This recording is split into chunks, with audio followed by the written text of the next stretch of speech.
Hi అండి. అందరూ ఎలా ఉన్నారు? మొన్న ఈ మధ్య అలా హైవే మీద వెళ్తుండగా ఒక విలేజ్ దగ్గర ఒక పందిరి చూసామండి. వినాయకుడి పందిరి. మీ ఊర్లో నిమజ్జనాలు అయిపోయాయండి? ఇక్కడైతే ఇంకా అవ్వలేదండి. అసలేంటి ఎలా కైలాసం మోడల్‌లో వేశారు.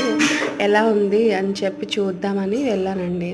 వెళ్తూ ఉండగా అలా చూస్తూ ఉన్నాము. చూస్తూ ఉంటే చూడ్డానికైతే చాలా బావుందండి. ఇంకా లోపల అంటే మేము ఈ థీమ్‌లో అయితే చాలా చూసాం గానీ, అసలు ఇక్కడ ఎలా పెట్టారు అనేది చూద్దామని ఇంకా అలా లోపలికి వెళ్తున్నాము. చిన్న పిల్లలు కదా! ఇంకా ఈ పందిరప్పుడు చాలా సరదాగా ఉంటది. చిన్నప్పుడు మేమైతే స్కూల్ మాని మరీ ఉండి ప్రసాదాలు పంచడం అవన్నీ చేసేవాళ్ళమండి. ఆడుకోవడానికి బావుంటుంది. అయితే ఇంకా అలా లోపలికి వెళ్తే అసలు చాలా బావుందండి. సిద్ధి బుద్ధితో సహా వినాయకుడిని పెట్టారండి పడుకున్నట్టు. ఇంకా శివుడు, పార్వతీదేవి కూడా ఉన్నారు. మీకు కూడా నచ్చినట్టయితే please like, share and subscribe.